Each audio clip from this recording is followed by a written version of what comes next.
Uno necesita estar libre del miedo y del condicionamiento mental antes de poder ofrecer cualquier servicio significativo. La libertad interna es el requisito previo de la libertad social y política. Los políticos usan el tema de servir al pueblo como una cortina de humo. Una vez llegan al poder, su meta principal es permanecer en el poder por las buenas o por las malas. La historia de la política está llena de decepción, corrupción y desilusión. La política se ha convertido, como la religión, en parte del problema y no en parte de la solución. La política significa dividir y dominar. La lucha es por el poder, por los privilegios y por la riqueza. La alternativa es la educación. Debemos dejar de corromper y condicionar a nuestros niños. Los niños son capaces de aprender sobre la unidad de la vida, a ver las cosas como son, a ser íntegros y plenos. Yo encuentro mucha más satisfacción trabajando con niños de la que hallé en la política. Mi encuentro con Judy Krishnamurti me reveló una visión totalmente diferente a las de Gandhi y Vinoba. Según ellos, uno encuentra significado en su vida a través del servicio, pero Krishnamurti enfatizaba la necesidad de la libertad. Uno necesita estar libre del miedo y del condicionamiento de la mente antes de poder ofrecer cualquier servicio significativo. La libertad interna es el requisito previo de la libertad social y política. En 1960 estaba yo en la ciudad de Varanasi, Benarés. Allí un amigo, Achyut Pabwardhan, me dijo: «Debes conocer a Krishnamurti. Tu historia de entrar en una orden religiosa para luego abandonarla le fascinará. Él también abandonó su orden». Yo había oído hablar de Krishnamurti. Muchos de mis amigos eran admiradores suyos, eran lectores asiduos de sus libros y habían acudido a sus discursos, pero yo conocía muy poco de él y de que había dejado una orden religiosa. Achyut alegremente disipó mi ignorancia. Solicité a través de Achyut poder entrevistarme con Krishnamurti. Arreglado el encuentro, fuimos a la casa de huéspedes del colegio y Achyut tocó suavemente a la puerta.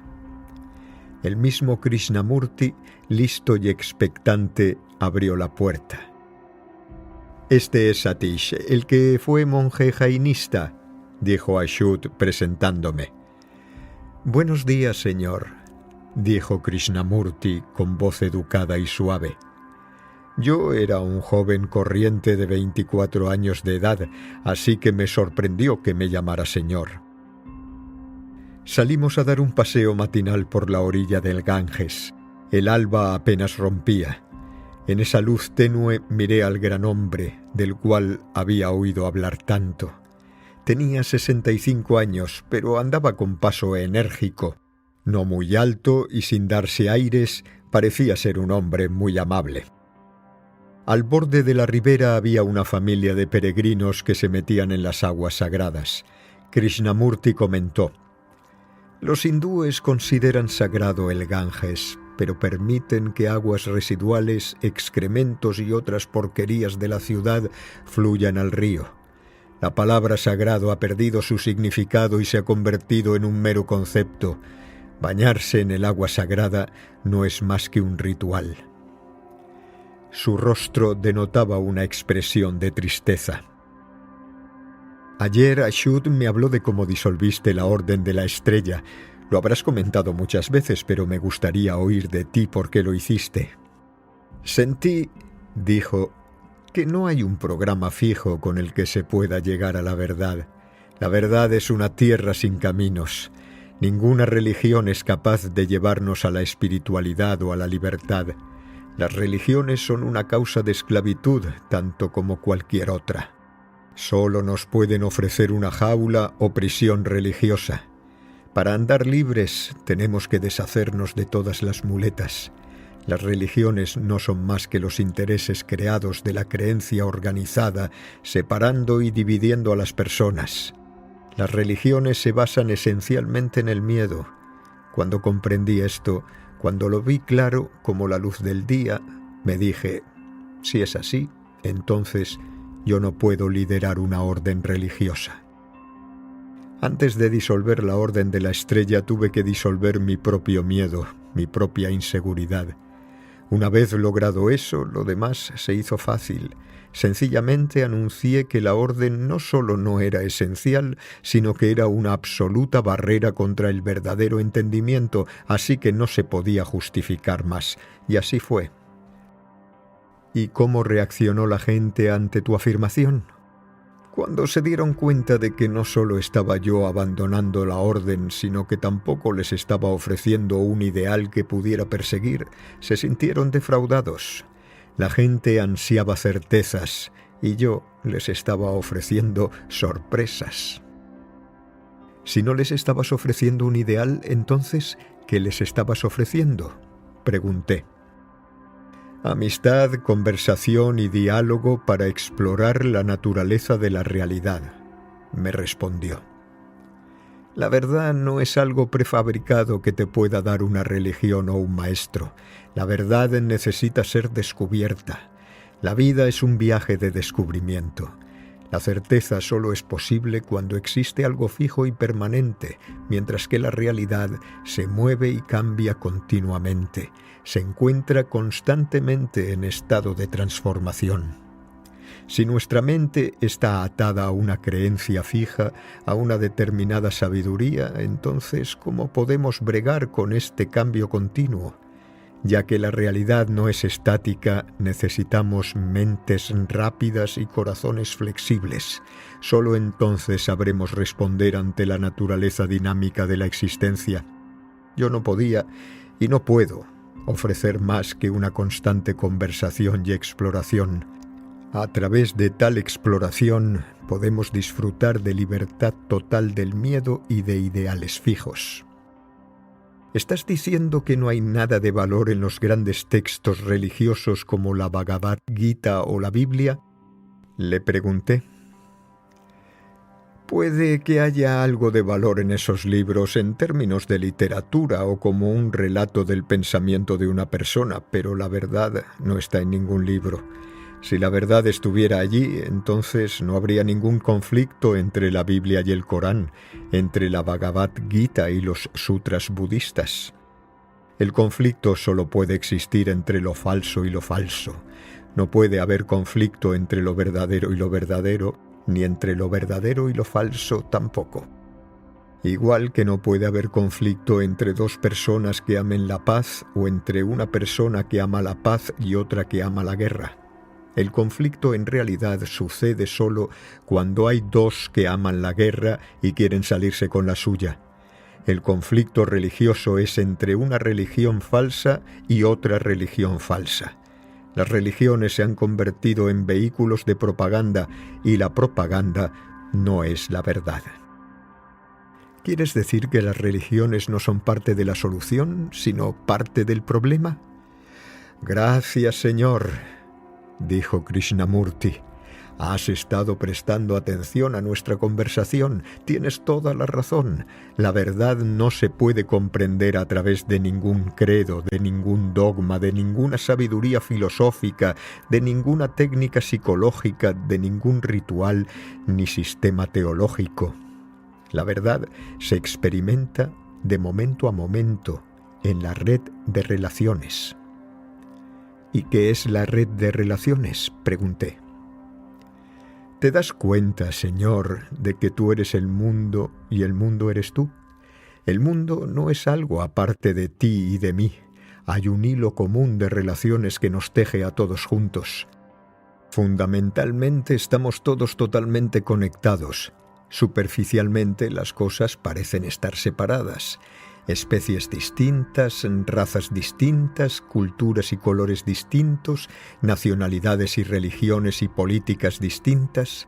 Si te fijas bien, inmediatamente verás que todos somos parte del gran tapiz de la vida.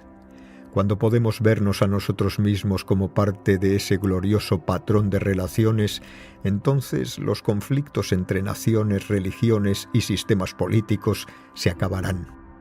Los conflictos nacen de la ignorancia. Cuando ignoramos que toda la vida está interconectada, entonces intentamos controlarnos los unos a los otros. Cuando no existe el entendimiento de que las relaciones son la base de nuestra existencia, entonces solo hay desintegración en la sociedad. Las relaciones son el cimiento sobre el que todos existimos. Debimos de estar caminando durante casi una hora. Krishnamurti tenía que dar su discurso público a las 10, así que comenzamos a regresar. Achyut permanecía callado, se alegraba de haberme presentado, un joven rebelde, a Krishnamurti, un viejo rebelde. Tras haber dado la vuelta, aún pregunté: «Dices que la religión, la política y las ideologías han herido a la humanidad. ¿Cómo podemos curar esas heridas? ¿Cómo podemos regresar al estado de unión?» «El problema es mucho más profundo que lo concerniente a religiones o política», dijo Krishnamurti. «Comienza en nuestra mente, en nuestros hábitos, en nuestra vida. Existe un condicionamiento constante que ha perdurado durante siglos. Estamos sujetos al condicionamiento y participamos en nuestro propio condicionamiento. El juzgar, el prejuicio, los gustos y disgustos, todos forman parte del mismo problema. Se nos ha condicionado para creer que el observador es distinto a lo observado, que el pensador está separado del pensamiento. Ese dualismo, esa división en compartimentos, es la madre de todos los conflictos, la base de todo dolor y sufrimiento. ¿Me entiendes, señor? Es muy importante». «Espero haberlo entendido. Sin embargo, ¿cómo pasamos del dualismo a la totalidad?», proseguí yo averiguando. «Para poder sanarnos debemos ir más allá de las teorías, las fórmulas y las respuestas prefabricadas. Debemos estar callados y prestar atención.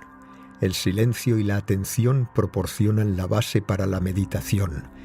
La meditación es un proceso curativo para las heridas de la fragmentación.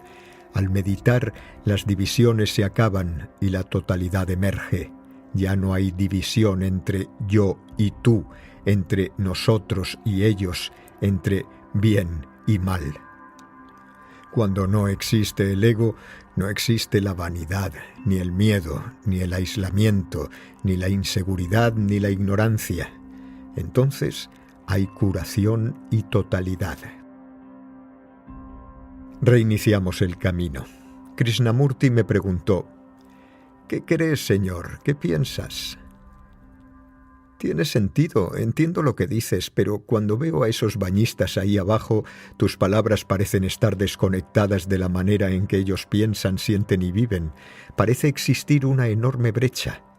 ¿Qué significan tus palabras para ellos?». «Nada, quizá nada. Y sin embargo, si no nos transformamos radicalmente, corremos el riesgo de destruir no solo a la especie humana, sino a la Tierra misma. Por favor, piensa en las armas nucleares y lo que todo eso implica. Una vida completa, noble y llena de claridad es un imperativo para la supervivencia. No es una utopía o un lujo, sino una necesidad, por favor». Cuando miremos profundamente y nos veamos a nosotros mismos como una parte integral del universo, entonces nuestra mente parlanchina se calmará. La sordidez de la guerra humana desaparecerá y conseguiremos establecer un parentesco profundo y perdurable con la naturaleza. Acompañamos a Krishnamurti hasta la casa de huéspedes y nos despedimos inclinándonos respetuosamente. El momento estaba impregnado de sentimientos profundos hacia un nuevo horizonte para la humanidad. Al llegar a la casa de Achyut le dije: «Sus palabras son radicales, sus pensamientos sinceros, pero ¿puedes imaginarte un tiempo en el que estemos libres de templos, iglesias, mezquitas, rezos, curas, partidos políticos y todo lo demás que divide a la humanidad? Además, ¿no está tirando al bebé con el agua sucia de la bañera?». Achyut me dijo: «Debemos comprender lo que es el bebé y diferenciarlo del agua sucia de la bañera. Existe una gran diferencia entre la religión y las religiones. Krishnaji estaría de acuerdo en que necesitamos ser religiosos, Pero ¿necesitamos quedarnos con el agua sucia de los dogmas y las disciplinas?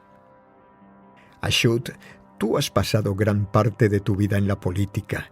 Eras un importante miembro del Partido Socialista de la India.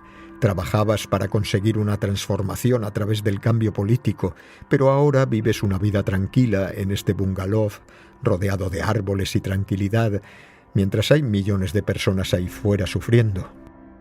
Achyut se quedó pensando y me dijo: la política me falló y ha fallado a la India.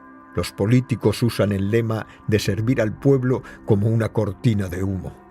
Una vez llegan al poder, su meta principal es permanecer en el poder por las buenas o por las malas. Yo vi todo esto con mis propios ojos. La historia de la política está llena de decepción, corrupción y desilusión. Por eso decidí que todo era una pérdida de tiempo y lo dejé. Así de sencillo. No hay ningún gran misterio. La política se ha convertido, como la religión, en parte del problema y no en parte de la solución. La política significa dividir y dominar.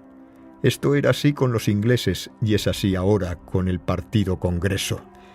La lucha por la independencia fue una lucha desinteresada. Ahora la lucha es por el poder, por los privilegios y por la riqueza. ¿Qué alternativa hay entonces? La alternativa es la educación. Debemos dejar de corromper y condicionar a nuestros niños. Por eso Krishnamurti y sus amigos han establecido colegios para hacer precisamente eso. Uno en el sur de India, llamado Rishi Valley, otro aquí, otro en Inglaterra y otro en California. En estos colegios no existen dogmas fijos. Los niños son capaces de aprender sobre la unidad de la vida, a ver las cosas como son, a ser íntegros y plenos. Yo encuentro mucha más satisfacción trabajando con niños de la que hallé en la política. Lo dejamos ahí. Vinoba había ampliado mi entendimiento de la espiritualidad para incluir el servicio a la comunidad y a la tierra como una práctica religiosa primaria. Pero ahora la búsqueda de Krishnamurti de la verdadera libertad había retado los mismísimos fundamentos de las tradiciones religiosas.